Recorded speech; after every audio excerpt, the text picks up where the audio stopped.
So, Arpan sir, it's 3, 2, 1. Over to you, sir. Good morning, friends. This is Arpan Kumar Paul, and I welcome you to Life Pharma Coalition. In fact, today is a very special session because we are going through one of the most important festival seasons in our country. So on behalf of the entire Life Pharma Coalition team, I wish you all a very prosperous Dhanteras and a very happy Diwali. Well, I know all of you must be totally engrossed with the festivities, but when there is learning going on, it is always LPC who has taken the responsibility to spread the light of learning week after week. And Sundays are no longer fun days. These are learn days.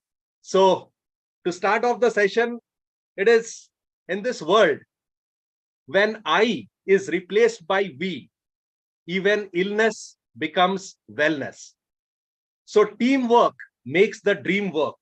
And that is what a team is, because team means together everyone achieves more.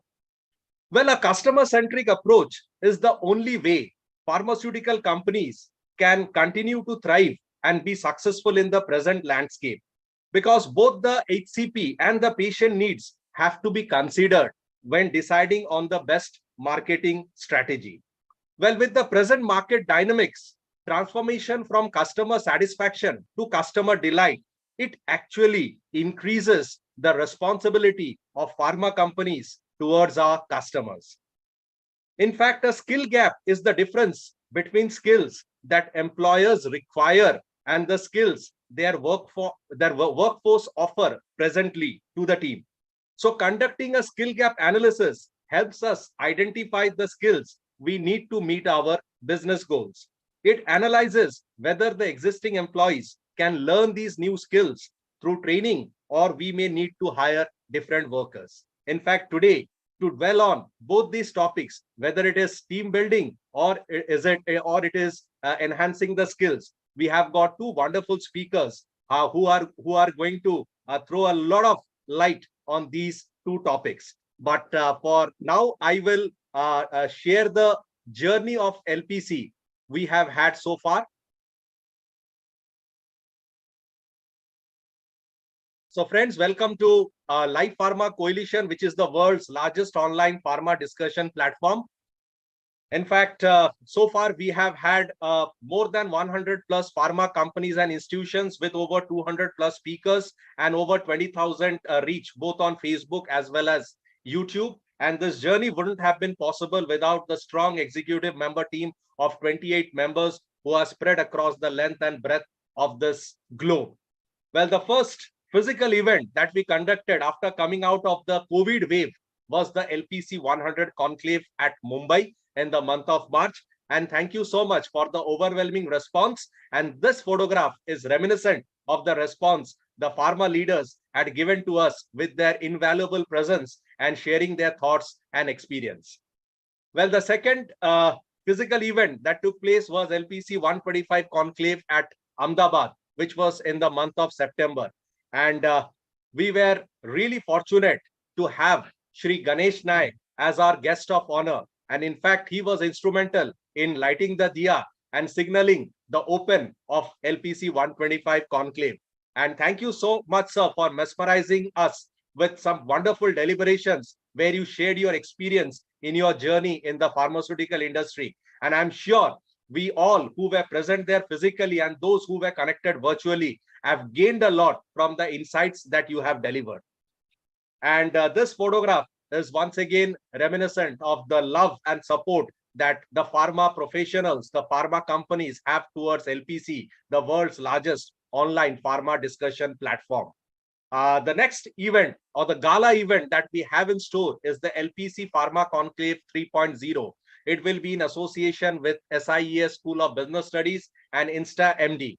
And in fact, the topic for LPC Pharma Conclave 3.0 is redefining innovation across pharmaceuticals. So far, these are the leaders who have registered and they are going to spread the learning to all of us. If you have not registered, please register now. And we are going to have a wonderful discussion on sales and marketing, manufacturing, supply chain, packaging and branding, biotech and innovation, digital transformation and innovation in healthcare.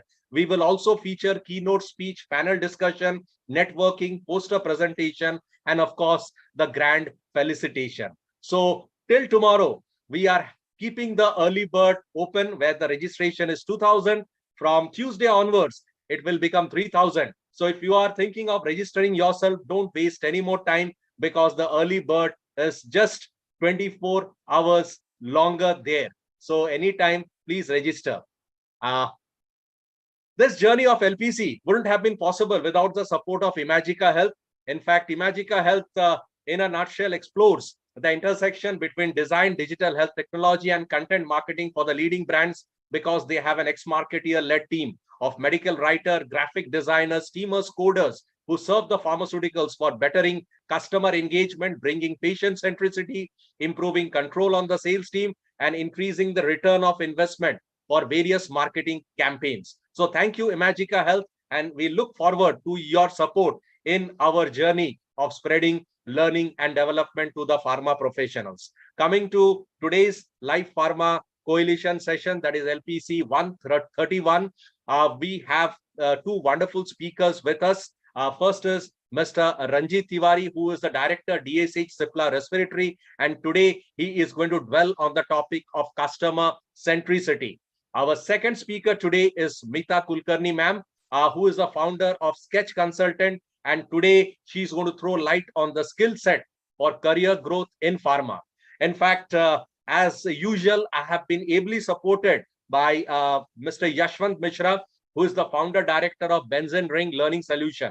But as we say, that change is always something which takes us forward in this ever-changing dynamics of this world. So today we also have two other young aspiring pharma professionals within us, Mr. Omkar Gupta, who is a student MBA Pharma, SIES College of Business Studies, and Ms. Harshada Bandgar, who is a student of MBA Pharma, SIES College of Business Studies. So these two students, or pharma students, MBA students, they are definitely going to add a lot of value to our discussion. And in future, we are going to see them in anchoring roles, taking this LPC journey forward. So thank you so much, LPC 130 Young, which was last week, for your overwhelming support on Facebook and YouTube. So please keep watching and please keep sharing your invaluable questions to our speakers, because that is the way we can learn more and we can engage more with this session. So now I will just like to have a 1-minute introduction from Mr. Omkar Gupta. So Omkar, can you just give a brief 1-minute introduction of yourself? Unmute, please. So a very good afternoon, one and all, respected dignitaries. Myself, Omkar Gupta, and I study in SIES SBS. I'm pursuing PGDM in Pharma.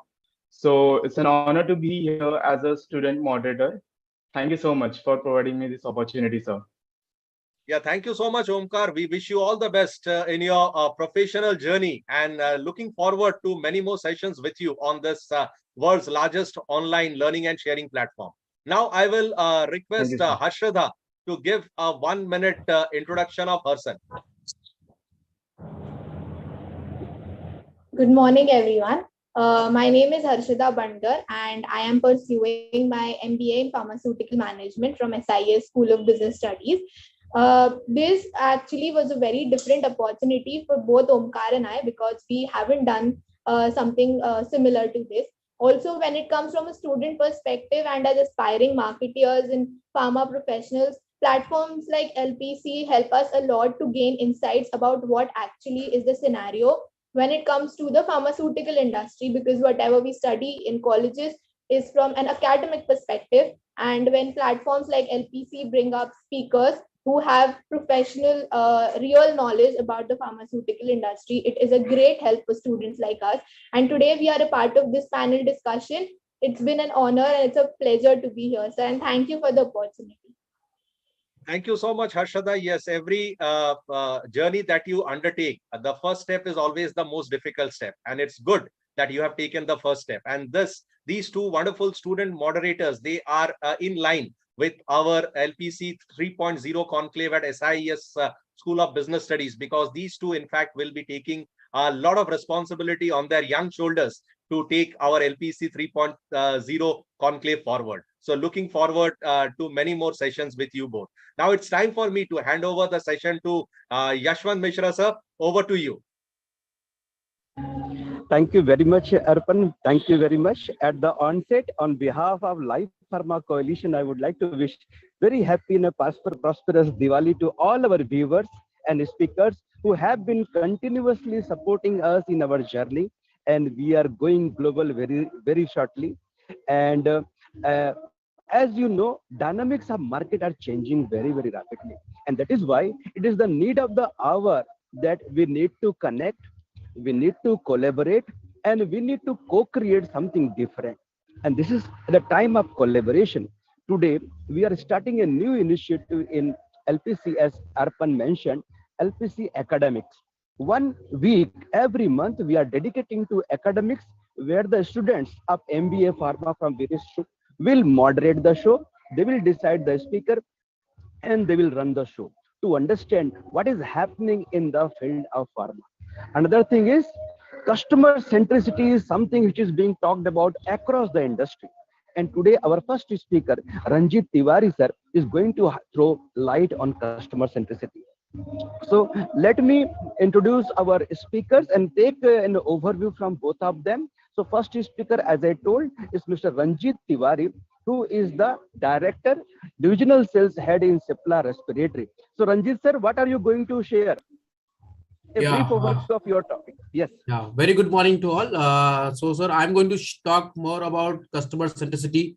And specifically, as you shared already, this is a time where the transition need to be taken from product to customer part, what we need to focus across. So I will also talk more on the identifying the gap areas, what is the current gaps, and how to create the customer centricity approach, and further how to sustain it. That is very much important. So I'm going to talk more about this area. Thank you very much for accepting our invite and being a part of LPC. Our second speaker today is none other than Smita Kulkarni ma'am, who is a regular speaker in our conclave as well as virtual session. Smita ma'am, thank you very much once again for accepting our invite. And ma'am is going to touch upon a very important point for the students who are very shortly going to enter the corporate skill set required for a management student to grow in pharma life. So she will talk about those competencies which are required to be very useful for the students. Ma'am, welcome and a brief overview of your topic. Thank you. LPC is like a family to me now. And thank you so much. As the new journey starts for our pharma MBA students, so I'm going to talk about how they will manage themselves, managing self. And then second, how they will manage people. Now I'm going to harp more upon how they will manage their stakeholders, because as a young entrant into the corporate, there is always a boss and people who are stakeholders. So how they will, work around them to get the third part is managing performance. So I'm going to talk about the 3 parts which are important for all the students. Thank you very much. We are looking forward to learn from you. Thank you. Very relevant topic in today's contest. So thank you very much, ma'am. Thank you very much, Ranjit sir. It is a learning platform. So let us start the journey of learning without any much delay. I request all the viewers to keep on sharing their learning in chat box, and also questions. After the sessions, after the presentation, we'll take some questions. And I now hand over to Harshada for introduction of the first speaker. Harshada, over to you. Thank you, Yashwant sir. So today I would like to introduce our first speaker for our panel discussion, Mr. Ranjit Tiwari sir. Sir is a director at Cipla Respiratory. He has an experienced business leader with 17 years of successful track record of delivering marketing, leading growth, and demonstrated history of working in the pharmaceutical industry. Mr. Tiwari has handled several flagship brands with different clusters like vaccines, pediatricians, respiratory, acute as well as chronic portfolio. And he's currently leading the nebulization team for flagship for respiratory division at Cipla. Sir has successfully led the biggest restructuring exercise at respiratory involving 700 plus field colleagues, backed with a rich experience of handling big brands and driving growth. with incremental prescription-based quarter and quarter. With such diverse knowledge of various segments in the pharma industry, we could not think of a better speaker to enlighten us about customer centricity in the pharma industry. It's a pleasure to have you here with us today, sir. Now, I would like to ask Sanjeev, sir, to give us an idea about what exactly is customer centricity. Over to you, sir. Yeah, thank you, Archita, for great introductions, and thanks to LPC team for giving this platform. And just Archita, can you confirm my slide is visible? I'm audible Yes, also? it's visible. Yeah. So Harshita has made my job little bit easy by introducing you, giving her introduction. So team, very good morning to each one of you. I am Ranjit Tiwari, working as a DSH in Cipla Respiratory. As briefed, I'm having experience of more than 17 years, and my interest area is interaction with pharma leaders, coaching, reading, and traveling. And I'm based at Mumbai. And family, I have wife Suman, she is housewife, and I'm blessed with 2 kids, Mansi and Nikhil. So this is my email ID and contact details in case further anyone wants to connect. So team, today I'm going to talk more about customer centricity. So we will discuss more in depth in that part. But before we'll move to customer centricity, let us understand how pharma industry, the competition at pharma industry is evolving year on year and decades on decades. So as per this chart, you can see in 2005, there was 670,000 physicians across, and to cater these physicians, industry was having around 60 to 70,000 medical reps. So ratio was just 0.10. And moving further, 2020, we had observed there are 9,40,000 physicians with estimated medical reps of 3 lakhs. So it's the ratio, approximately 30% medical reps percentage increased. So we can see how the ratio of medical reps are increasing drastically in the industry. And why this is happening, everybody is aware pharma is the biggest booming industry in Indian part. And there are so many new companies who are emerging in this market. And even the old companies, big giants, they are expanding their field force across. So we can observe one thing very clearly.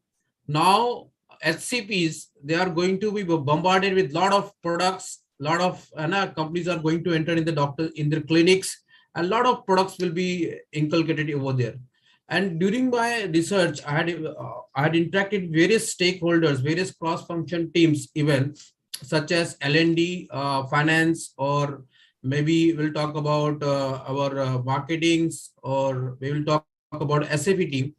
So when I discuss with them, what are their focus areas? So everybody is having different kind of focus area. Maybe somebody is talking more about increasing the relationship between medical reps and doctors. Somebody is talking about increasing patient support system. Somebody is talking about increasing the quality in clinical discussion. So across, there is a variations in terms of focus where we want to focus going further. So there is a need to shift our focus across the industry, and currently maximum industries, they are focusing on the product centric area. Product centric focus is there. So what happens in the product centric organizations, they specifically focus to sell or to add their service to their portfolio, or to build the relationship with the customers, and majorly they focus on the generating the maximum revenue.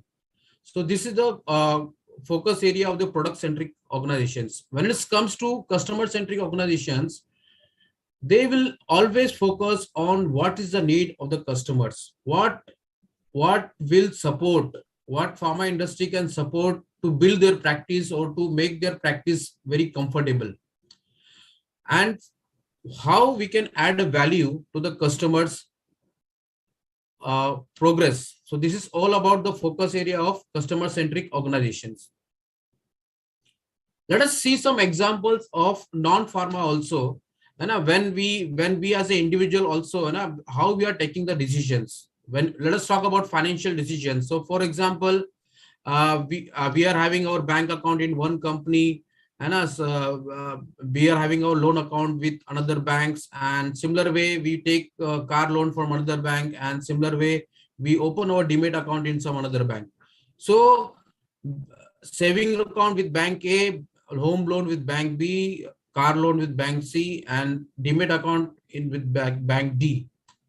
So this is the actual problem in today's scenario. Why can't one customer can get all these services or all these products in one rooftop? Have any companies analyzed this? Yes. There are few companies, they understand the value of a core customer. So there are few companies who have started initiatives and like such as privileged customers kind of thing. So they will offer the receptions which will discuss what are their needs. They will offer the saving accounts. They will offer loan departments. They will offer demat and maybe the ATMs. So in one rooftop, customers can get entire products or the services. So few companies such as ICC or one or two companies are more there in India. They are offering entire services and packages in one rooftop. So this will be very convenient for your privileged customers. Similar way, when we talk about the communication industry, let us see in this picture, it is clearly visible. In family, we are utilizing laptop, using Wi-Fi, DTH, and mobile network. So what is the current situation in India? Almost 90% of populations, they will use 2 or 3 different companies. Why? Because all these communication companies, they can't offer all these 3, or they can't even market. They can provide all these 3 services. So we had seen recent in past like Airtel Black. So Airtel had initiated this initiative that they will offer fiber connection, they will offer DTH, and they will give you mobile connections only from one customer account. So this is all about giving servicing to your customers as a privileged way. So in pharma industry, we need to also start thinking on that part. So what is customer centricity? I hope now we got some clarity. What is customer centricity? The customer centricity means looking at the customer's lifetime value and focusing on the right customer, not all customers. Focusing on the right customers to yield a better outcome. So this is the most important part. But even though there are a lot of educations, lot of upgradations are there, but even though we can observe in today's scenario, 66% of marketing leaders, they don't understand the value of customers, or they don't understand customers' worth as a lifetime perspective. So if the 66% of the marketing leaders, they understand the value of the customers and they start creating or sustaining the customer centricity approach within the team, we will observe approximately 17% incremental sale by just identifying and maximizing the top value customers. So let us understand what is customer centricity and what is not. So many of us, like the way we are seeing, 66% of marketing leaders, they are still not aware what is the actual customer centricity. So we'll talk about customer centricity is using the data to understand and to segment your customer base and to prioritize or to give privilege to certain customers and defocus some of the customers, and customized your products or your services to this top privileged customers. So using this customer lifetime value to segment your customer, that is specifically about the customer centricity is. And some of the myths or some of the misconfusion always leads, like such as what is customer centricity not, is like we treat all our customers at the same level. We launch the products, we go to all our customers. So there is a lack of understanding on acquiring the high potential customers. We don't give the privilege, or we don't focus on the high potential customers. As we say always, key in pharma industry, only 10% of doctors they will give 20% of business, and 20% of doctors they will give approximately 40% of business. So are we bifurcating our customers, our services accordingly, and are we focusing on rest 60% of doctors who are just giving 20% of business? So we should not, even we need to ensure that are we allocating our resources on that line. So are we giving a flat resources to all the customers, or are we segmenting all our resources also? So it is customer centricity. Don't approach it as a concept, but we need to embrace it as a mission. We need to practice it. We need to preach it, and we need to educate, or we need to, what we'll talk about, we need to take the initiative of from top to down. From top to down. It's not about just we are training our ground force people and leaderships are not following. So this data, it clearly shows that there is a gap area, delivery gap. So 80% of companies, they believe that they are offering the right services or right resources to the customers, right? But you can observe that only 8% of customers, they feel that they are getting the resources correctly. So there is approximately more than 72% of delivery gap. So how we can reduce this gap? What all things we need to do? So we need to initiate a customer segmentation, and after that, what things we need to prioritize. So in this chart, you can see I had segmented the customers in 9 grids. So high potential, medium potential, and low potential. Within high potential, we have high business customers, we have medium business customers, and we have low business customers. And for each of the segmented doctors, what decisions, what actions we need to plan, that we need to practice, that we need to percolate till the level of ground level, from top to bottom. So high potential and high business doctors, we need to hold, we need to strengthen the engagement with consolidations across. And to medium business doctors, we need to ensure that we are building on the existing supports. And to high potential, low business doctors, we need to prioritize our brands. We should not go with all our baskets over there, as he's not supporting even of all of our brands. We can initiate 1 or 2 products, and we can initiate with 1 or 2 engagements specifically. So it is very important in industry how we are treating our customers, how we are giving privileged services to the core customers. And also it is important that we should delete or we should replace certain customers, because we are not it is very always good to see that we are empathic, we are very soft spoken, we are very friendly in nature, and we focus all our customers. That is very good. But friends, we are into the business. So when we are into the business, we need to understand who are our core customers, and we need to segment, or we need to prioritize our resources, our efforts accordingly. So in this graph, you can see product-centric organizations, if they are focusing on the product-centric organizations, they will definitely increase the market share. It is sure shot. But if you are focusing on customer-centric customer-centricity, you will increase your number of customers, you will increase your share from the customers, you will increase the P by D. So it is very clear cut, it is visible that if you are focusing on products, your products will be number 1. But if you're focusing on customer, your company will be number 1. So what we want? Do we want product should be number 1, or we want customers, or we want company should be number 1? That we need to take care further. So now we will discuss more about creating and sustaining a customer-centric organizations. So there are 6 levels of customer-centric experience what we'll talk about. So everybody understand that it is very important that our organization should be customer centricity, but how much we can practice or how much we can invest, what efforts we can take. Let us see how these 6 levels looks like. So you can see level 0. So these organizations, they doesn't have interest, or they have little experience about the customer centricity. They don't understand actually, and they are running behind products or bombarding all their flat resources to all the doctors. Level 1, they are interested into customer experience, but the initiative maybe from management or maybe from finance team, the support systems are lacking over there. Level 2, they started investing on the customer experience. They formally start the program. They are just a beginner, level 2.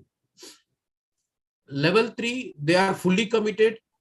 They understand that customer centricity is critical and is the need of the business. Even the senior executive, they start focusing, discussing on this part.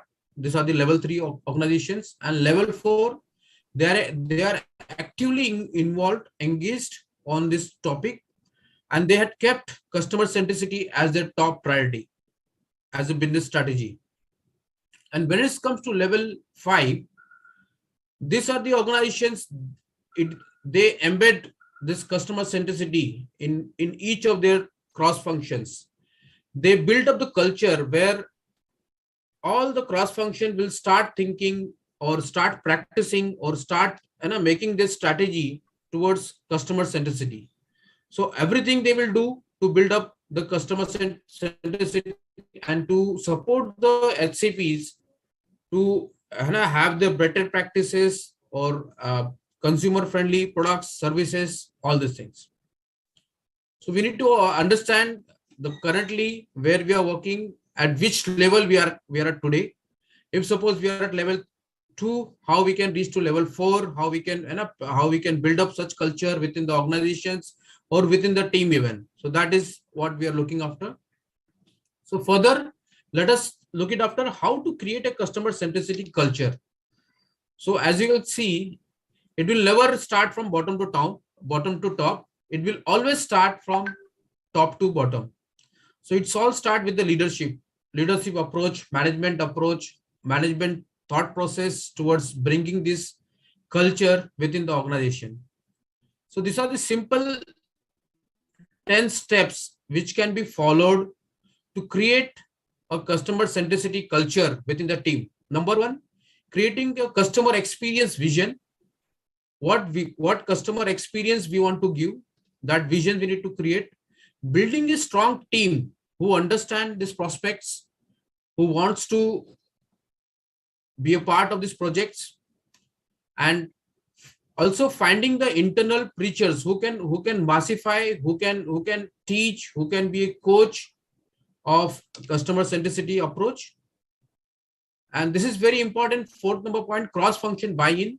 So this is this should be initiated on priority basis, because what will happen if marketing and sales guys they are aligned with this approach, but if finance or compliance or maybe SFE they're not aligned, so your entire strategy will fall down. So buying in of all the cross function team is very important when we are going to create such culture within the organizations. Getting a grip of data, so measuring, managing and making it actionable. So it should be not only that we are having the top customers data and we are not doing anything. We need to cut it down, make it very simple, crisp, and give it to downforce, first line managers, territory managers. What are the key actionables we want to derive from here? Timely basis surveys should be very important. This will give us the measurement area where we are moving. This can be done to the transactionals. Maybe you can evaluate the business performance, or you can take the feedback of random some of the employees, or you can throw some web-based survey that can help you out. And measuring the customer's efforts, ease of satisfactions and loyalty. So this is also very important. And further, recognizing and rewarding to the employees who are practicing, who are delivering good initiatives on this customer culture should be rewarded and recognized. And always it is important to market the values. Now what we need to market our values, differentiations in the branding across, not only in the HCP level, but across even the team, or massifying to the social media also, what organizations want to look it after. Maybe we can talk about ICC Bank, how they are massifying their tagline, that is Khayal Aapka, or maybe Airtel, we had seen that their initiative, express yourself. So similar way we need to approach on that line even, and building company's values around this customer experience. So this all Culture will be built up by creating these 10 steps, which is easy to follow, and within all segments should be inculcated in that. So, team, we can see it is always good to see that we are creating the culture, or we are sustaining the culture by building a strong customer centric approach. But it is always it's for management, we need to also look it after. If our services are not good, how our customers are moving here and there.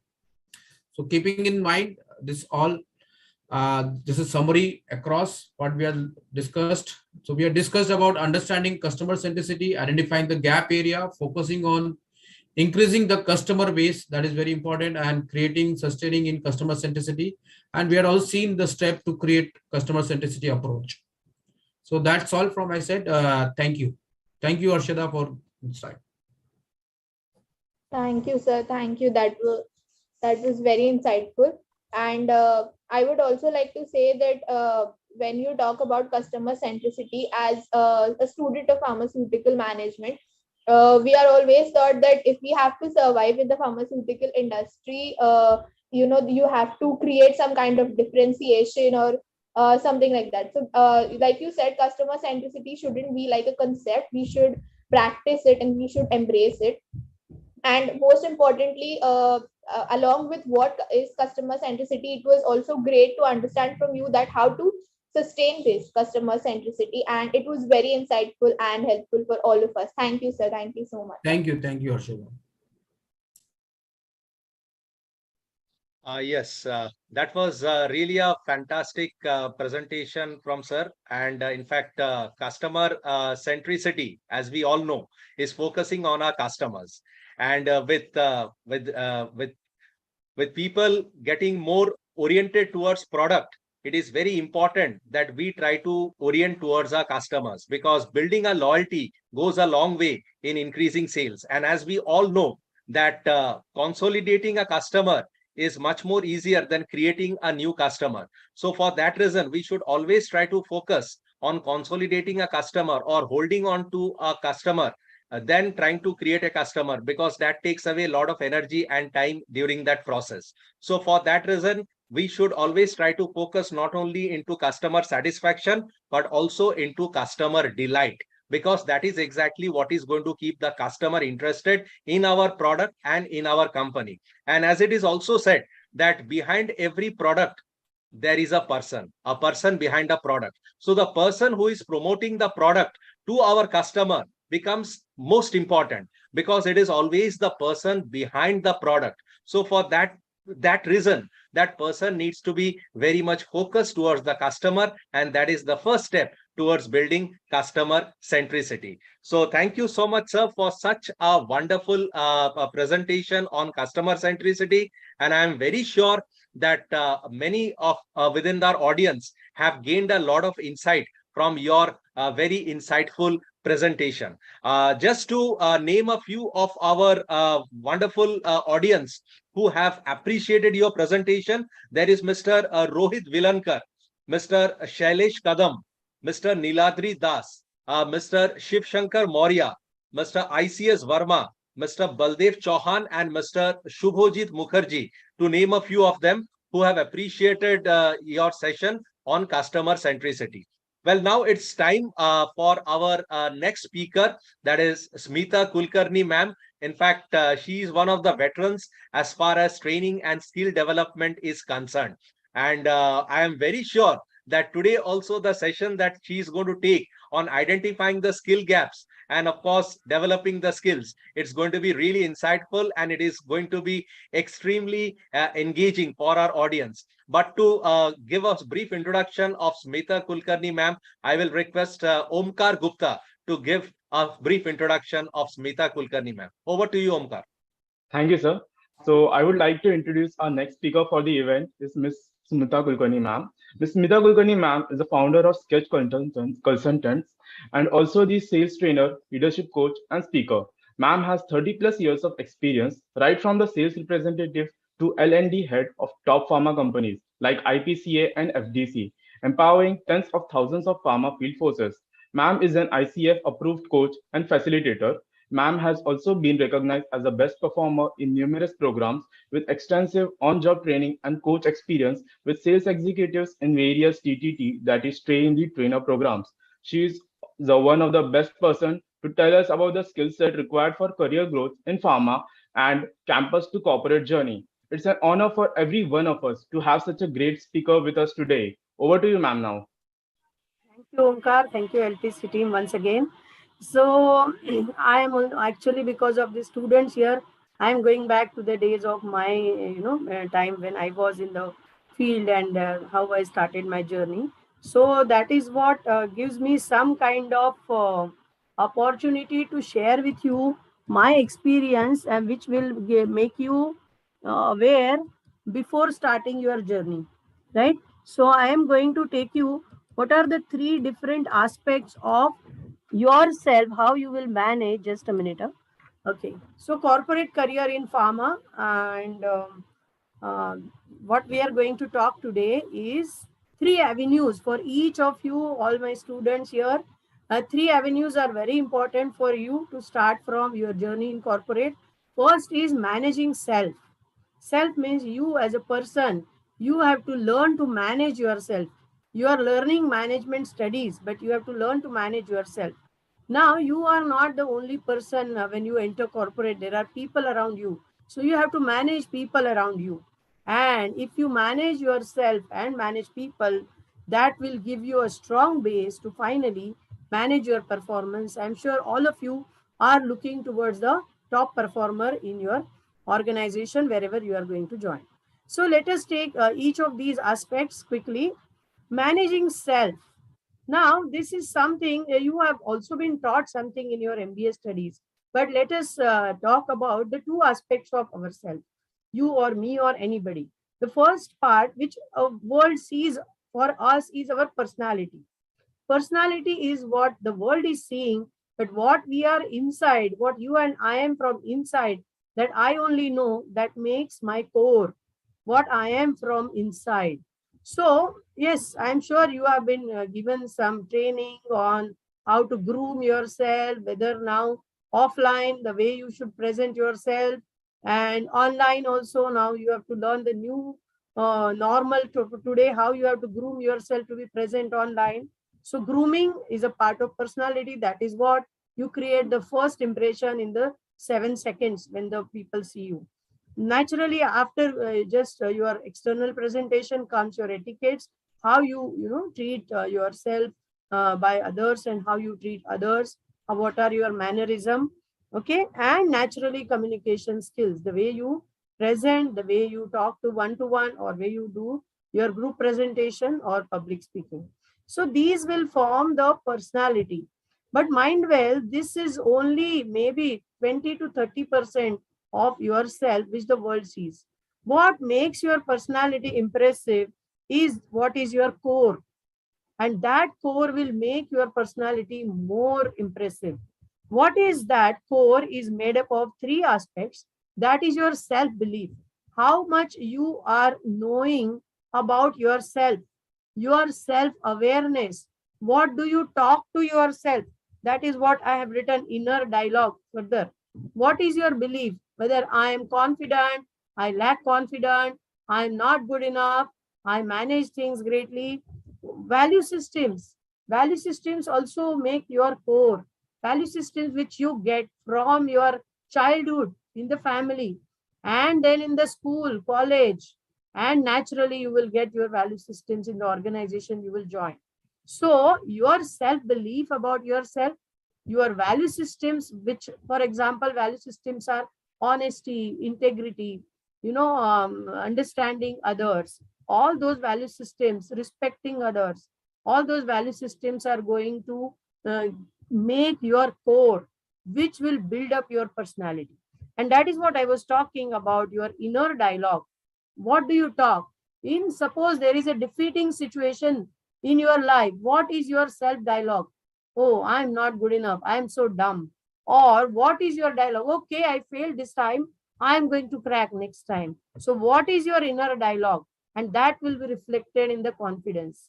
So it is not just external grooming and etiquettes, but it is also important for you to manage your core, which is going to, of course, going to impact your personality, right? Now we come to managing people. When it comes to people, there are external customers and internal customers. Ranjit sir has already talked much about external customers. So naturally, I'm not covering that part here. But let us think about which are the people when I join corporate, then who are those people who are internal customers for me inside the organization, whether they are my peers or my team. I'm a part of team, then it is my team members, how I manage in the team, how I manage my peers, my colleagues, and most importantly, stakeholders. And that means your seniors, or in a normal talk, we say my boss, right?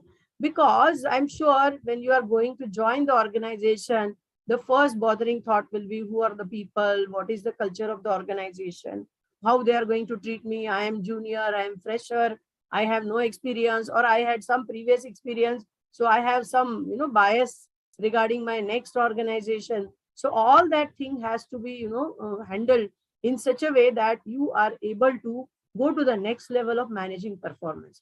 Your managing self and managing people is going to finally impact your performance. So I was also talking when I mentioned in the first minute that I'm going to talk more about stakeholders management.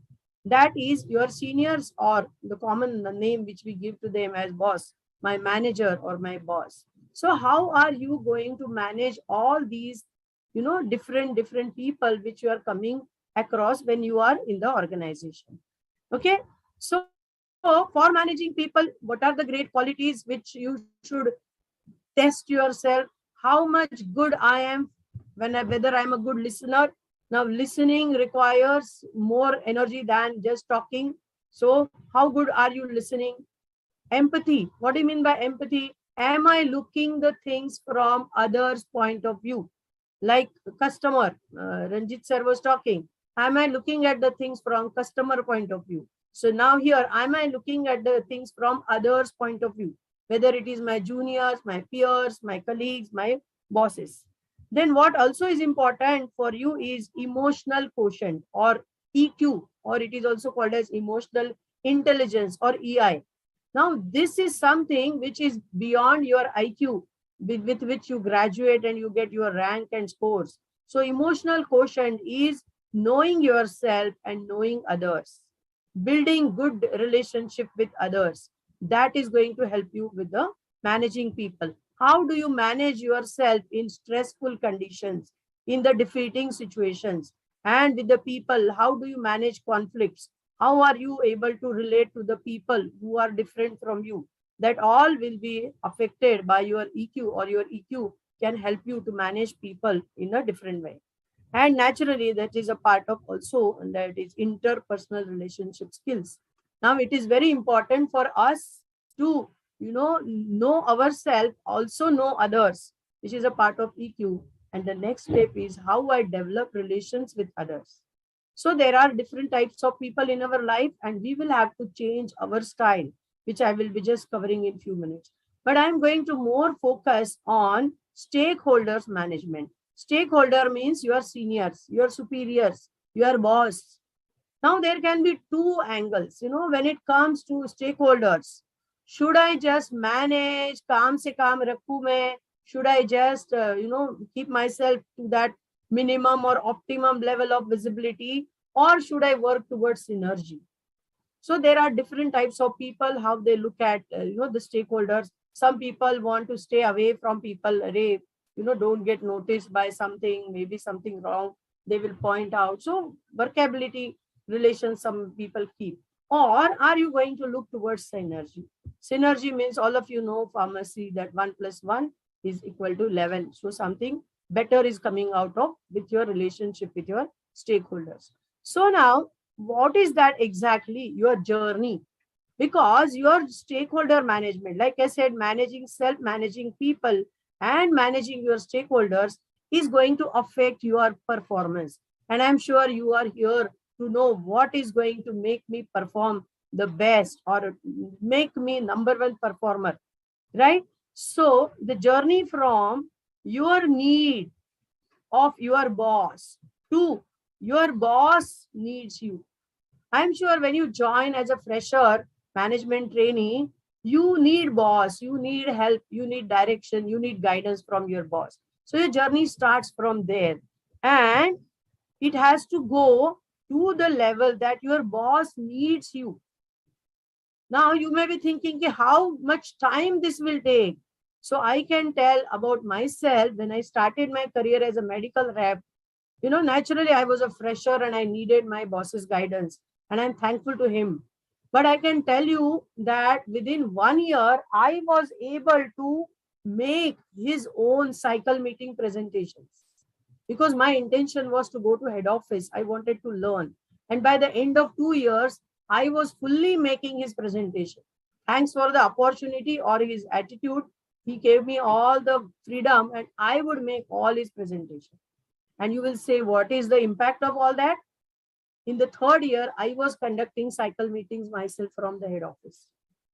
So dear friends, you have to start your journey as a fresher, but you have to become, your boss should need you, your competence. And how you are going to do that? Assess yourself. Okay. Journey. That is, boss is going to help you to increase your productivity and effectiveness. 2, you are helping or you are increasing the productivity and effectiveness of your boss. This is the example which I was giving. And in various organizations where I have worked with the same intention. How I can help my boss. And that is how my journey was able to go from one level to another. Further, a time will come in your life that you will no longer need a supervision. How it means that when your boss will ask you, have you done it, Omkar? Omkar said, yes, sir, ho gaya, done that. That means you no longer need a supervision. You are fully aware of what you are supposed to perform. And that is the way, that is the day you are ready for the promotion. You are ready for the promotion when you no longer need supervision. And mind well, your bosses are observing you. I myself have, many reportees, and I was observing who require my need, my help, who are independent and who are able to handle, and I could send them on independent assignments. So bosses also need people like this who are no longer requiring supervision and are growing in their career. So you have to start your journey from the first step to second and finally to the next step, right? So why your boss needs you? This is what you have to understand when you join. First, boss has lot of responsibilities and he or she, whoever, delegated work responsibility. Suppose you are in sales, the boss has a target and it is delegated. You are in marketing, then lot of product range is there and that is delegated to each one of you. So delegated work responsibility, naturally, boss requires 2, 5, 10 hands. Then team function, not only individually you are getting a task which is delegated to you, you also have to function as a team. You have to put up a show many times, whether it is product launches or meetings or doctors meet or any other activities you need, as a function as a well-oiled team. That is why your boss needs you. And naturally, please remember, every leader develops develop new leaders. So your bosses are directly and indirectly, they are also grooming you for the future potential. So once you know why your boss needs you, now you have to now test yourself. Are you ready for your boss's need? Ask all of you understand attitude, skills, and knowledge. Or somebody says KAS, or ask attitude, skills, and knowledge. So let us go knowledge. Now, am I ready to be ready for my boss's needs? First is knowledge. Knowledge, whether it is technical knowledge or domain knowledge, knowledge which is industry knowledge, right? Knowledge which is also functional knowledge. Industry data will come, industry knowledge, market knowledge. You need to have your domain knowledge, your function knowledge as a marketing trainee or as a sales trainee. What is my function? What I'm supposed to do? So are you ready with your knowledge? Second, what are the skills which are required? Whether you are in sales or marketing or operation, any function, whatever skills you are requiring, whether it is the communication skills, how to talk to different levels of people, whether it is social skill, whether how to be a part of team, how to resolve problems, how to resolve conflicts, and of course, interpersonal relations. So are you ready with the, are you equipped with the skills? These are the skills. And attitude. Now, this is what I said. What is going to be your attitude is this synergy. I am there to share my responsibility so that my boss's needs are complemented by me, by my presence, right? Second important thing is social styles. There are different types of people. There is a different big topic itself, social styles. Some people are directors or drivers. Some people are analysts. Some people are amiable.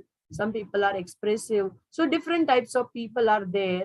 And whether you are able to change your style while dealing with different people, that depends on your attitude itself, right?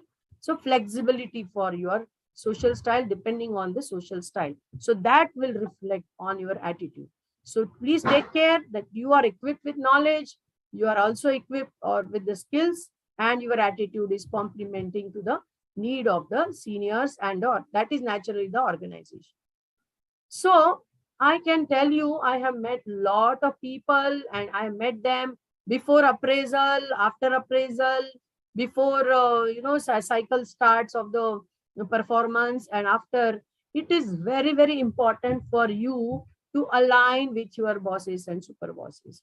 Align at the beginning of the cycle, align at the time of induction. Align means get to know each other's expectations. And naturally, when you will join a new organization, there will be an induction program. But normally it happens one way. Organization tells the expectation. You as a fresher and junior may not have full idea or understanding in that induction program. So it is also very important for you to have one-to-one discussion. Many of you younger, fresher people will not have that kind of expressive nature. Should I ask? उन्होंने बोला है ऐसा करो. They told me do like that, so I should do. So that is why it is very important for you to get clarity about your role, about your function, about the assignment by one-to-one, and your performance parameters for your evaluation, whether quarterly appraisals or yearly appraisals. You should have clear idea your expectations versus boss's expectation. Otherwise, at the end of the appraisal period, what is found out that there is not matching, and boss says, "Abhi next cycle mein dekhenge, next time dekhenge." So you really lose a lot of time, and that is why it is alignment is required from the beginning of your interaction, every month, every quarter, or whatever is the frequency. Okay. Now, again, this is what you have to assess yourself. Are you ready to fit in the role? Right? What level of maturity you are there? What level of confidence you are there? So imagine you were a graduate and joining a pharma company, and now you are MBA and you are going to join a pharma. There is definitely a level of maturity and confidence has gone up because of your education. But once you go, your clock starts ticking, and you have to keep on assessing, whether it with colleagues, look at the bosses, seniors, juniors. How are you? What is your level of maturity? What is your level of confidence? Right? Do you get the work done fast because boss wants against deadline? Well, that means accurate, no mistakes, or in time, and every day consistent. So how are you doing the task? In these manners, you have to assess yourself. Maybe your bosses will give you feedback, but better judge for you is going to be yourself. Are you a problem solver, or you anticipate problem and therefore are you proactive, or you avoid problems? There are people who remain neutral. Arey, why to take this much risk? Let us do jitna bataya karo. So are you a problem solver, or do you anticipate, or you actually or avoid problems? Are you an initiator, or you are a complainer? So a lot of things are happening which we feel that this should not happen that way. Mahatma Gandhi said, you should be the change which you want to see in the world. So are you an initiator or you are a complainer? अरे यार कुछ नहीं हो सकता है, ऐसा ही होने वाला है. So you have to assess yourself. That decides your future, right? Assess your, productivity, quality of work, and you have to see whether your behavior is also matching as per. That is what I talked in the beginning about your grooming and your etiquettes. So that is also going to matter when you are going to be, your performance is going to be measured, right? And now this is what is very, very important. This doesn't happen, and I, with my experience of discussing with so many people, empathy, what I talk, are you aware of your boss's job responsibility? Are you aware of your boss's goals and objectives? As a salesperson, you will have some part of the target. As a marketing person, you will have some part of your products design given to you. Are you aware about the pressures and issues? What is the boss status before meeting, after meeting, meeting with stakeholders? What are you aware of the pressures and issues? Are you aware about strengths, weakness, and blind spots? Every human being has their strengths, weakness. Even I had handled a team ranging from 16 people to 200 people. So I myself also have my strengths, but I can also have some blind spots for me. So are you aware of that? And that is going to help you how to maintain your relations with the boss. And preferred work styles. Different bosses have different work styles. There are different leadership styles. Some are very punctual, some give freedom, some are very much task oriented, some are very much, people oriented. So they have their different styles. So you as a person should start looking, observing people. Why I am going to tell you is because tomorrow you are also going to be a boss. So this is going to put a lot of factors going to affect your future leadership style. So I'm sure if somewhere it must have discussed, or you can Google it around. There are bosses, different leadership styles are there. Authoritarian bosses, democratic bosses, laissez-faire. Now there are no disadvantages or advantages.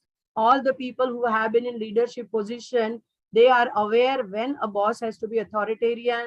For example, when you are young and fresh and you don't know that time. Democratic, when you are, some of the decisions he has to take opinion, and therefore he asks you. Sometimes he doesn't ask you. And laissez-faire, this kind of leadership is there by the bosses when the team members are very, very mature and they don't have to be told anything. So when you are going to do this, you as a person has to learn energy management. You have to be young, energetic. I'm not giving any age factor concession to you. Manage your energy. More you manage your energy, more time you have in a day. You also manage your stress. When you are able to take care of all these things, naturally your stress is going to be going down. And therefore, there has to be work-life harmony. All these energy management, time management, and stress management will bring you satisfaction from your career, right? And just before I conclude, what kind of leader you are planning to be? So by observing people, by learning from your seniors, bosses, stakeholders, whatever, you are also going to make a first step into this journey of pharma career. Whether you are going to be a knowledge leader, you are going to be a thought leader, whether you are going to be a people's leader. So what kind of social styles you are going to implement. Okay, and leadership is exerted through power, through authority, and through influence. So various ways, there are different ways in which you are going to shape up your leadership style. So just to conclude, I bring to the first slide to you. What is that? What are the three things what we said? Managing self, managing people. And when you manage these two, that will help you to manage your performance. Okay. So that is what I am open for questions now.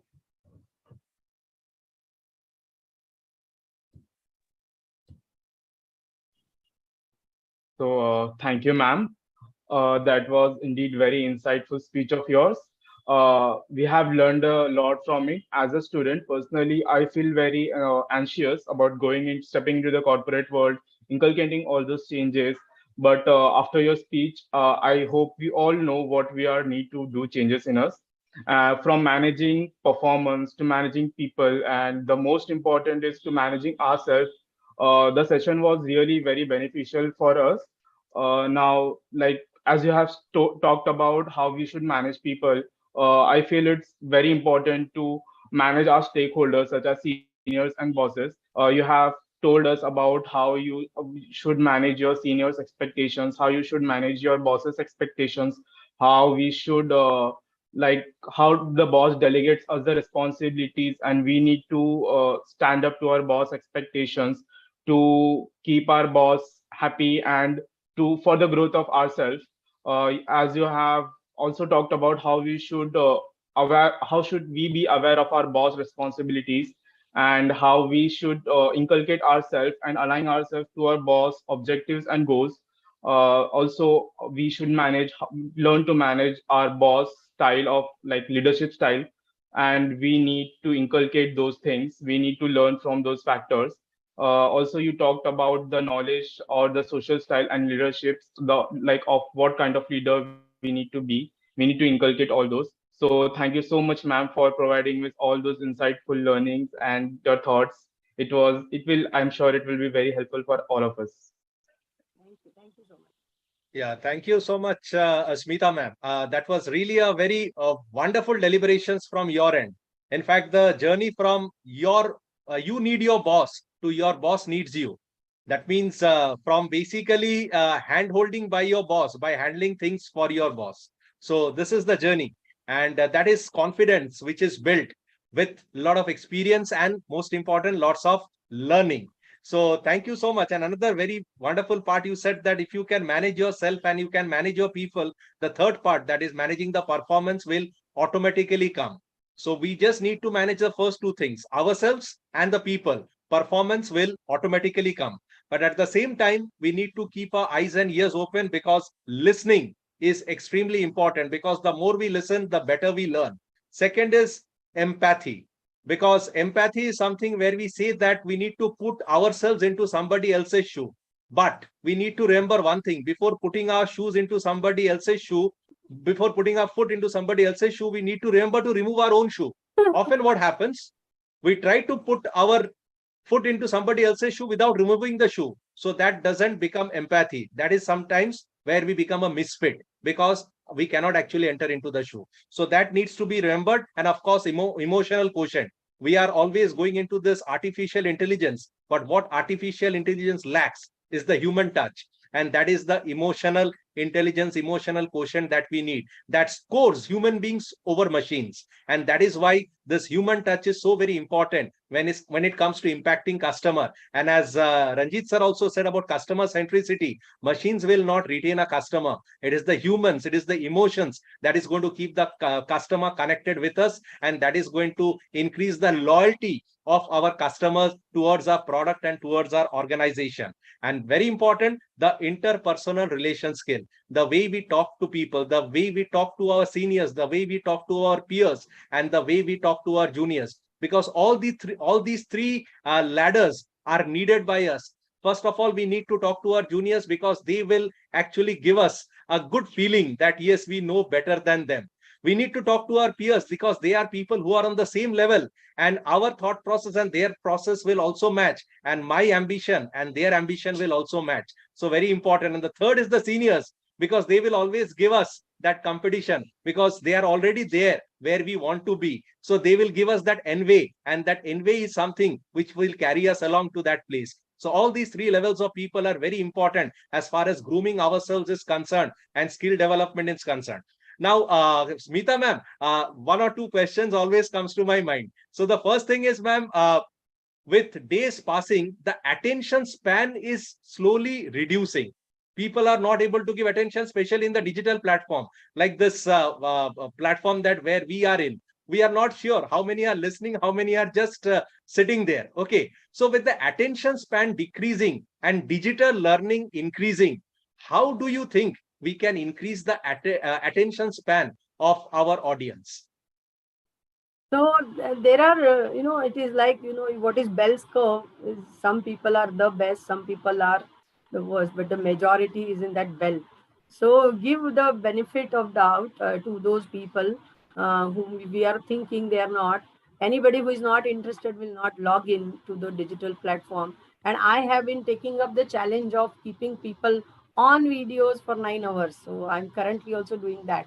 So it is all depending on the setting of the context or setting the expectation of the learners or whoever is the audience.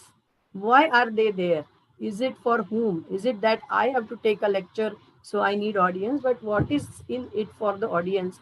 If that context is set by the speaker or whoever is on them, then naturally their attention span will be there. And of course, like we have multimedia, so instead of just keeping simple tone or single method even on digital, we can use multimedia, different presentation to engage people, that is as a organizers or as a speaker, and that will also help us to increase their attention span. If the context is set and the benefits are sold to them, their attention span will increase, and then we can change our various methods of handling the meeting or handling the digital platform. Thank you, Smita ma'am. Earlier during physical meetings, we only had one major concern, that is the post-lunch session, where people generally prefer to sleep. So we had to be very careful. But in a digital session, the facilitator has to be very careful, because right from the morning, you can always expect people going to sleep. So we need to be very tactful as far as designing the entire session is concerned. Yes. So we need to be very careful designing how we design the section. And gamification is one thing which is definitely going to get the interest of the audience. Yes. Because wherever we hear two words, one is let's play a game, and second, let's hear a story. So these are two things which will always get that salivation within us. Different methods, so that they are challenged. Yes. For giving attention and interest is developed. Yes, I rely on stories. You have gamification. So these are ways we try to make people addicted to whatever we are telling, and that way we prevent them from sleeping. Now, ma'am, the second question that I would like to ask you, that the shelf life of any skill has gone down from maybe 5-6 years to around 2 to 3 years currently. So how important is training people so that there is upskilling and reskilling, and we convert the organizations into learning organizations? Yes, naturally, what you said, it is there. Today, after 31 years also, I'm always learning, and I'm sure you are also learning. So those people who want to grow, they know that what brought us here will not take us there. So even just recently, I attended maybe my 15th Train the Trainer program. So that somebody will think, yeah, abhi kya zarurat? But yes, it is required to be updated, and that is also gives us the current what we can say update on what is happening, what is changing. My first Train the Trainer program did not have this digital part. Now the latest has the digital part. So that means I have to be updated. So this need has to be first felt by the trainees or learners. And naturally, if you are a leader for learners, those people under in your team or under your total people reporting to you, so you will know that my team has to go to the next level. I also have to give some input. I was a L&D head for companies, so my telling to the my top management was always that, see, we are promoting them, we are giving them designation, but if we don't train them, if we don't give them that next level of thing, there is no use of this. So I was a HR head and training head also. So my always intention to tell the management, and the way of the training which I had developed at the beginning of their career, whether they are promoted to first level, second level, third level, that has helped them. So as a L&D head of the companies also, they will play a major role in insisting to the top management. Just like we put our children to school, we don't look it as a cost. Similarly, training people is not something which is a cost, but which is an investment for the future performance of the organization. And that is all depend on the L&D heads, how they are able to take it to the top management. Yes, absolutely. Training is not an expense, it's an investment. And there will definitely be a very good ROI. And thank you so much, ma'am, because you have been a stalwart as far as training and development is concerned. And I'm really fortunate, I'm really blessed to learn so many things from you. And definitely your presence adds so much value to my training career. as I take a learning journey every Sunday from the wonderful leaders who come to LPC to actually enlighten us with their knowledge, with their experience, and of course, with their learnings. So thank you so much, Smita ma'am. I'll come over to Ranjit sir. In fact, I would have asked you a few questions, but I think you went offline due to some technical glitch. So the first thing I would like to ask you, sir, since you talk so much about customer centricity, so how segmentation of customer is generally done? What is your way of doing customer segmentation, sir? Yeah, so thank you. We'll talk about customer segmentation. So generally in pharma, the way we are talking about how we are moving, how the trend is moving from customer satisfaction to customer delight. So majorly we need to focus on how we can segment our customers and with very specific key agenda. So first, I would like to talk about we should identify our core customers. The way I had shown the grid, there are 9 grids: high potential, medium potential, low potential, high business, medium business, and low business. So we need to bifurcate our customers on this 9 grids specifically. Further, we need to be very specific, and we need to give our customized approach to all these different customers as per the need of the customer's base. So instead of focusing all our brands, we should be very clear. If my high customer, high business doctors are there, I need to just focus on retention or consolidation or just to add one more brands. So we need to be very specific on that part. And one more important thing is that we need to always involve our cross-function team also in this prospect, because the entire culture need to be built from top to down and from entire the cross-function team also. So cross-function teams alignment is also very much important on that line. And consistency, focused approach should be there on building up this customer centricity in the team. Right. That is a wonderful way, in fact, for segmentation of customers, because the better we segment customer, we can take the journey from customer satisfaction to customer delight, as you correctly said. But then there is always a thing that we say at the end of the month, it is a number game. Right. Whatever we do, these things are just on the sidelines. The main focus is always on the numbers. So then how do you measure the final outcome, sir? Yeah. So there are various ways, like there are transactional numbers. It will be always there. But what I always practice, or I always do, or I always recommend to my team even, this specifically to have some customer feedback sessions, or you can call some bright talents and take their feedback. They will give the actual ground reality feedbacks, how our customer centricity culture is building on the ground level. But definitely, yes, it is always true that companies definitely required to see the transactional part also. So we can always evaluate our incremental MSL productivity, incremental YPM, we can look it after. And second thing is that incremental P by D, what we are talking about, that can be evaluated quarter on quarter, and this will give us a clarity how our this measurement, how our progress is going on. And last thing is that always customer centricity will give better impact on high potential, high business doctors, high potential, high business SCP. So if these numbers are increasing, definitely our executions, our efforts are working on ground level. Exactly, sir. In fact, if we go by the category of doctors, we have some doctors who are known as the innovators. There are some doctors who are known as early adopters, and there are even some who are known as laggards. But then we all need to keep all these categories of doctors in our MSLY, because we have new products, but at the same time, we have the pillar brands, the legacy brands, like in your organization. Right. So for newer products, we need the doctors who are innovators or early adopters. Okay. But then the late majority and the laggards, they are there for the legacy brands or the pillar brands. So what is the, if you can elaborate on this, what should be the basic mix of innovators, early adopters, and late adopters and laggards in a doctor's list? Should it be 50-50 or should it be something like 30-70? I would like to hear your comments on this, sir. Yeah, so we'll talk about we can this laggards doctors, it should be approximately 50, and then initiators and other doctors, we can have another 50 set of doctors. So definitely organization is looking after how you are even building your new brands. Okay, how you are even for building your most profitable brands. So most profitable brands will be built up by the initiators or your loyal doctors. But laggards definitely, as it is known that there are certain brands which need to carry on. Legacy brands are there across. So these laggards will definitely work across. But one thing is there, even the laggards, there are certain laggards also we can bring in the high potential doctors even by adding one new portfolio with them. Correct.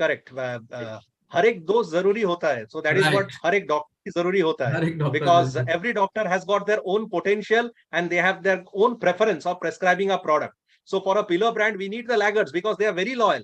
It's very difficult to convince them, but at the same time, if we can convince them, it would be very difficult for another company to once again convince them. So we need to follow that principle. Doctors who are easily convinced can again get away very fast. So then we need to stick to that. Now coming to one more question, sir, I'm tempted to ask you, sir, with the UCPMP guidelines becoming very stringent nowadays, Right. sir, does it put all the companies on an even playing field, because without anyone getting an undue advantage?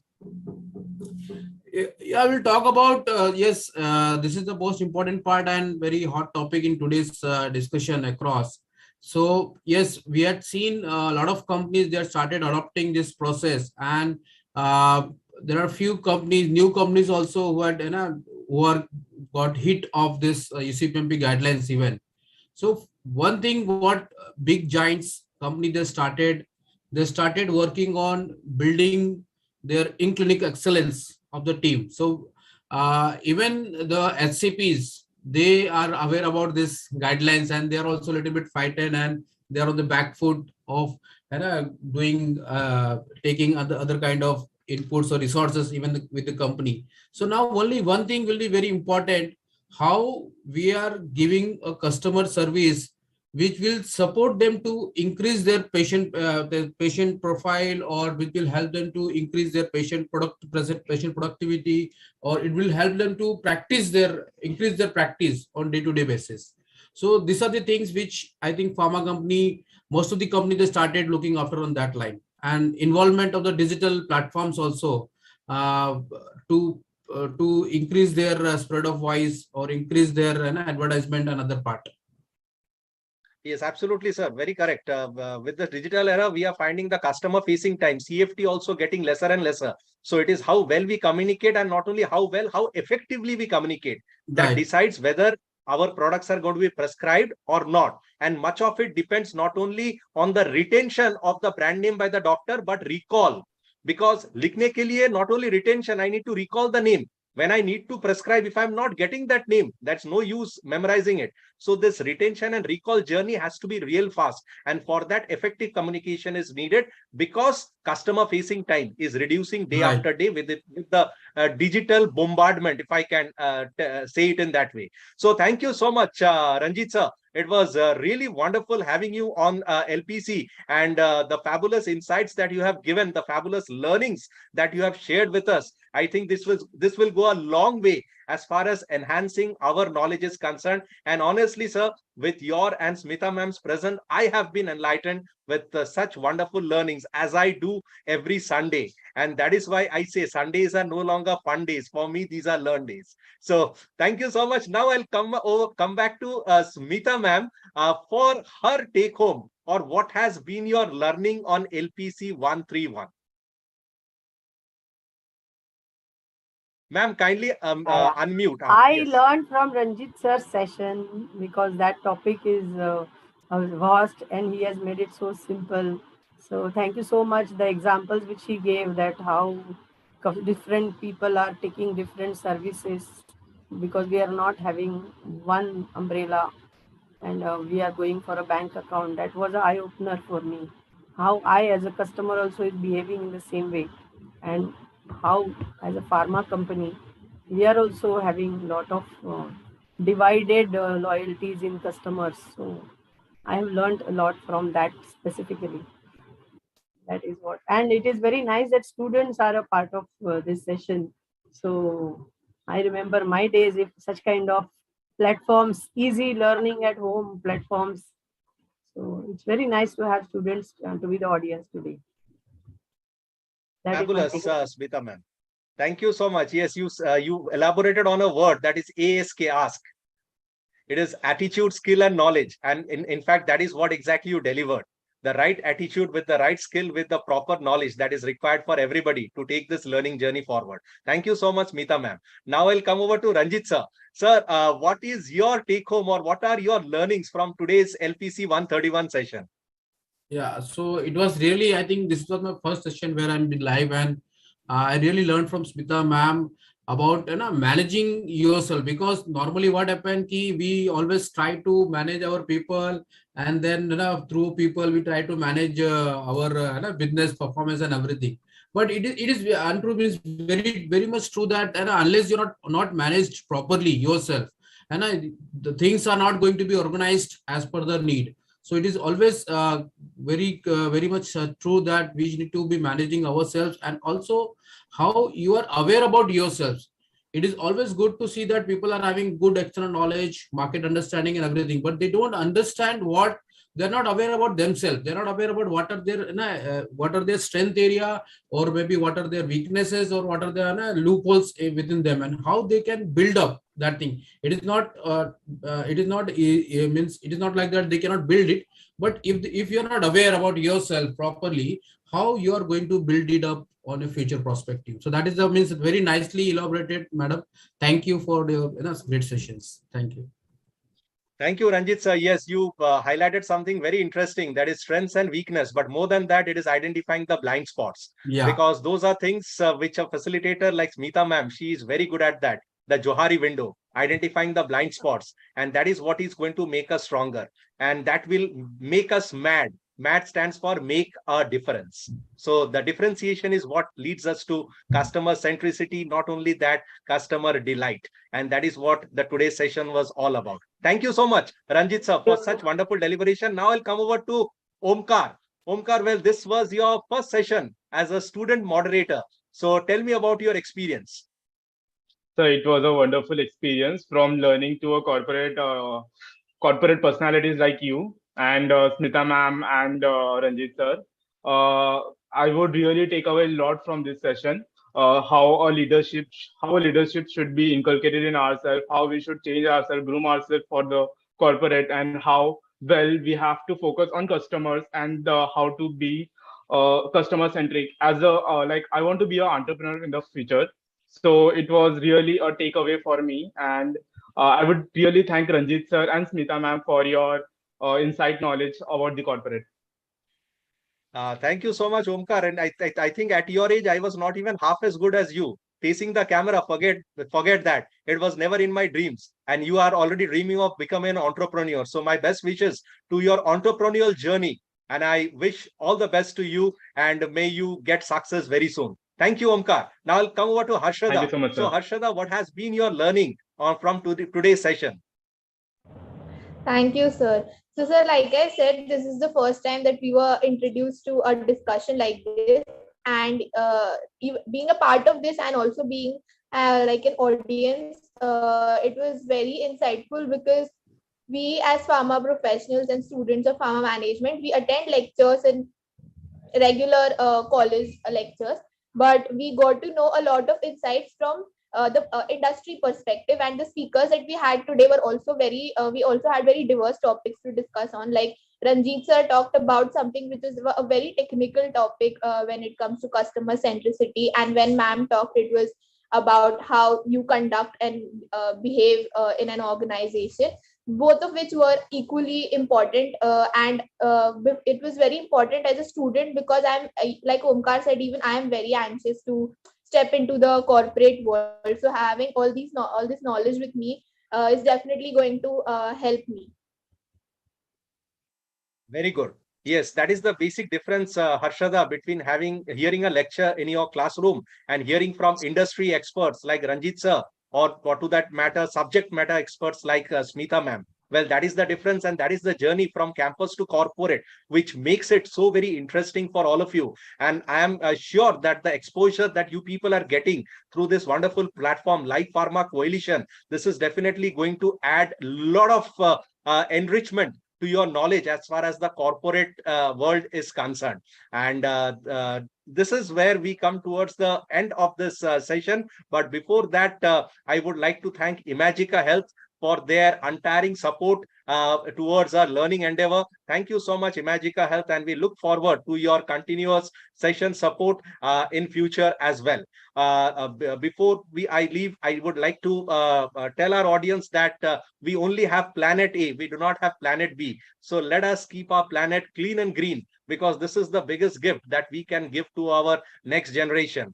We are still not over with COVID pandemic, though it has come down drastically, but still we should try to maintain the appropriate behavior, the COVID appropriate behavior of SMS, that is sanitization, mask and social distancing, along with the compulsory vaccination. Dengue is also on the rise. So let us maintain the appropriate behaviors of having a mosquito net and not trying to have the wastewater gathered near our surroundings. So these are things we need to keep in mind. And before we end it, there is a small story that I usually narrate towards the end of a session. And today's story goes like this.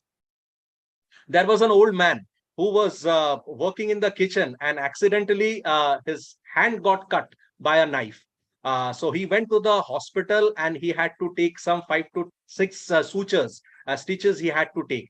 And the doctor told him to come after 5 days so that he can cut the sutures. So at the end of 5 days, the doctor, the patient, the old man arrived at the doctor's chamber and told the nurse that he was in a little hurry to get the sutures cut off. Now, the nurse asked this old man that, why are you in a hurry? Because the doctor hasn't arrived yet. The old man said that, well, I have to join my wife for breakfast today.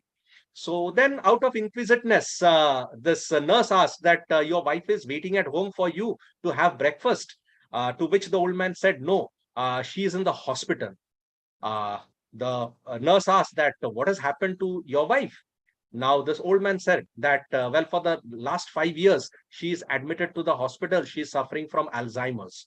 Now, this nurse said, well, if it is that case, then do you think she is going to recognize you, that you have joined her to the breakfast table?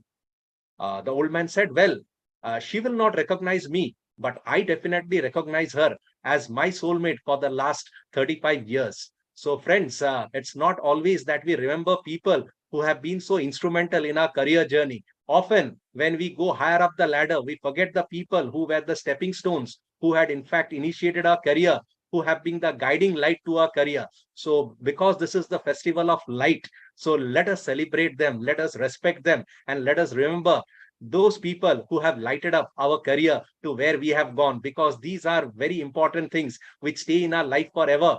Because it is, people do not remember us for what we tell or what we do for them, but people remember us how we feel about them. And this is the best festival of Diwali, where we can share our feelings that we have for people who have not only made our career, but also made our family so very good, so very happy, and so very worthwhile.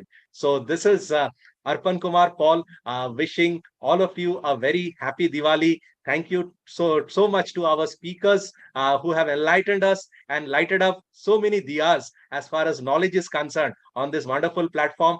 Thank you so much, Omkar and Harshada, for being so wonderful moderators and panelists on LPC 131. In fact, the journey of 1,000 miles begins with the first step, and I suppose today was the first step. So lots more are there in store for all of us. And thank you, Imagica Health. So this is Arpan Kumar Paul wishing all of you goodbye and a happy Sunday and a very happy Diwali to all of you. Thank you so much, and namaste, everybody.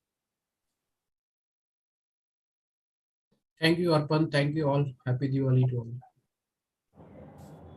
Thank you so Thank much, you sir. so much. Sir, so with your permission, can I end the meeting? Yeah. Okay, so from here, I'm ending this meeting.